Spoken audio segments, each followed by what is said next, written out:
La buscadora de perlas. Capítulo 1. Sus palabras son el único producto del tiempo anterior a su llegada. 1948. Aquel día empezó lentamente, como todos durante la temporada de buceo.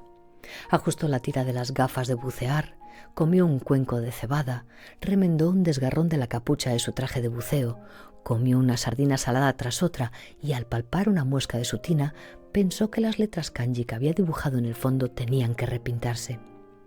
Comió más cebada, unas algas saladas, encurtidos, bebió té verde. Las otras buceadoras hicieron lo mismo, poca charla antes de las zambullidas, centradas en llenarse de hidratos de carbono para las 2 horas extenuantes de buceo. El anciano Kenichi y los demás ayudantes esperaban en las barcas para llevar a las buceadoras, mar adentro, a 1/4 de milla de la costa del mar interior. Ella llevaba su tina vacía, como todas las demás, antes de zambullirse. Solo después, agotadas las fuerzas, necesitarían ayuda. Sentada en el borde de la barca, ejercitó los tobillos, estiró la espalda y las extremidades. Algunas de las mujeres se ponían unas aletas que habían empezado a utilizar hacía pocos años, según ellas, para coger más velocidad. Por esa misma razón no las llevaba ella. Para mantener el mismo paso, el mismo ritmo, los mismos hábitos desplegados en los más de 15 siglos de historia, las 60 generaciones que llevaban haciéndolo de la misma manera. Llegaron en 5 minutos. Las barcas cabecearon un poco antes de hallar el equilibrio. Ella, la más joven de las buceadoras, esperó a que las demás arrojaran sus tinas al agua para hacer lo mismo, y luego se tiró al mar de pie. Era el único momento del día en que no se dejaba guiar por la cabeza. Y era allí, en la inmensidad de las aguas, donde no se sentía nunca sola. Había tinas de madera de cedro por todas partes, como motas en el agua. Agarradas a sus costados, las buceadoras dejaban escapar largos silbidos, soltaban las tinas, saltaban en dirección al sol de las 9 de la mañana y desaparecían por orden de edad. Las tinas se balanceaban sobre las olas, tapándole a veces el sol de la mañana, devolviéndoselo después con igual rapidez. Con los brazos apretados contra el cuerpo, sus pies se movían con golpes lentos y regulares. Las olas sacudían su cuerpo, el agua se volvía más turbia y oscura a medida que se sumergía. A 20 metros de profundidad había la misma luz que en otoño con cuarto creciente. Y allí abajo, por primera vez, separó los brazos e hizo el pino bajo el agua, tanteando en busca de lo conocido: ostras, erizos de mar, pieiras, langostas, algas, orejas de mar, moluscos. A veces, allí en el fondo del mar, el restallido del pico contra la roca, el sonido hueco que hacía al rascar, tenía una respuesta cercana. La primera vez que lo oyó pensó que era un eco, pero cuando ella dejó de golpear, aquel eco continuó sonando, y al volverse a la derecha, vio que otra buceadora extraía una ostra, apenas a unos metros de distancia.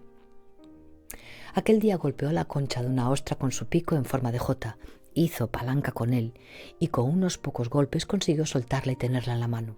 Arqueó la espalda, se separó de las rocas impulsándose con los pies y subió al mismo ritmo que había bajado, con los brazos pegados al cuerpo. El agua se iba aclarando cuanto más subía. A mitad de camino apareció la silueta de su tina. Siguió ascendiendo hasta que salió a la superficie, sacó medio cuerpo al aire y metió la ostra en la tina. Alargó ambos brazos para sujetarse a ella. Respiraba con dificultad, jadeaba, resoplaba.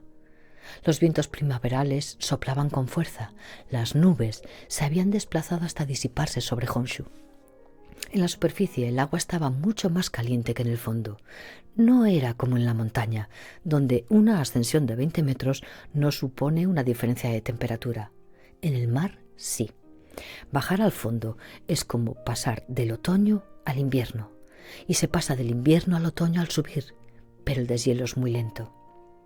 Sus pulmones se despejaron, ya no le dolía al respirar. Emitió un largo silbido, soltó la tina, saltó en dirección al sol y volvió a sumergirse. Por última vez aquel día, después de haber hecho más de 50 zambullidas, ascendió hacia la superficie con una langosta que cogía con fuerza.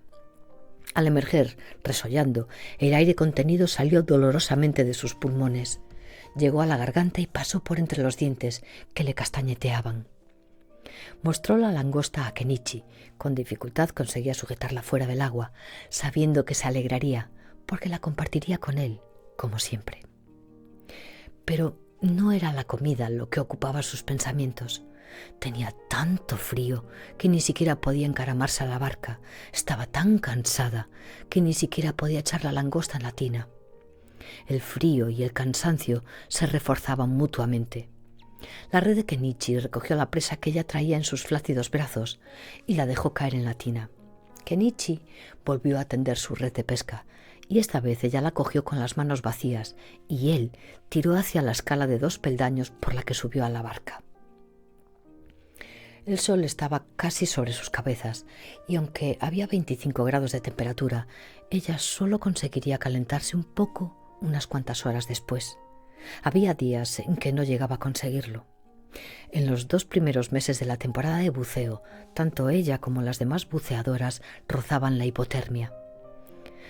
La barca se acercó a la orilla occidental de la isla de Shodo. Kenichi farfullaba algo. El sol se reflejaba en el agua con un brillo cegador. Los compradores se congregaban en el muelle para adquirir la pesca. Ella no percibía nada de eso, simplemente lo sabía porque todos los días era igual. Tenía la mirada vidriosa, perdida en algún lugar más allá del horizonte azul. Kenichi amarró la barca al muelle de cemento, arrojó su colilla al agua, la ayudó a salir de la barca y dejó a su lado la tina, que algunos compradores ya habían empezado a examinar. «Vamos, vámonos a la cabaña de buceadoras antes de que te quedes tan tiesa como un amarre». Kenichi decía lo mismo casi todos los días, y ella, como si de palabras mágicas se tratara, se cogía de su brazo y se dejaba conducir a la cabaña de las buceadoras. Por el camino se detuvo y se sentó en el muelle. Tenía las piernas agarrotadas por los calambres. Se retorció de dolor, pero rápidamente recordó que debía relajar el cuerpo. «Relájate, relájate», se dijo a sí misma, mientras su cuerpo le decía que se pusiera tensa. «Relájate, piernas, cuello, espalda, plantas de los pies». Tenía rampas por todas partes. Otras buceadoras la miraron de reojo y comprendieron que eran solo calambres. Se levantó y echó a andar hacia la cabaña de las buceadoras, cojeando. Kenichi la sujetó. «¿Puedes tú sola?» «Sí, ya estoy bien», dijo ella apartándolo. Tosió varias veces, se aclaró la garganta y escupió en el agua. Kenichi la dejó en la puerta de la cabaña y volvió al muelle para ordenarlo todo. Ella entró, cerró la puerta y se reunió con las demás. Sus piernas estaban tan tensas todavía como los nudos de las cuerdas que sujetaban las barcas al muelle. Había 3 generaciones en aquella cabaña, silenciosas mientras se desvestían, chorreando, entrechocando los dientes, aspirando el aire ruidosamente sin dejar de temblar. No tenían fuerzas para hablar, tampoco necesitaban hacerlo. Se ayudaban unas a otras cuando no llegaban a las tiras que se ataban a la espalda o no conseguían la capucha impermeable. Ya no se sentía tan cohibida como en sus primeros meses de buceadora. Ya no se avergonzaba de su cuerpo regordete, aunque terso, de la piel de gallina, los pezones como piedras, las manos y los pies arrugados, la cara bronceada como una máscara que contrastaba con su cuerpo blanco, ni de los labios azules y temblorosos. El agua dulce, fría, rebotaba en los cuerpos con un leve repiqueteo y quitaba tan solo la capa salina externa.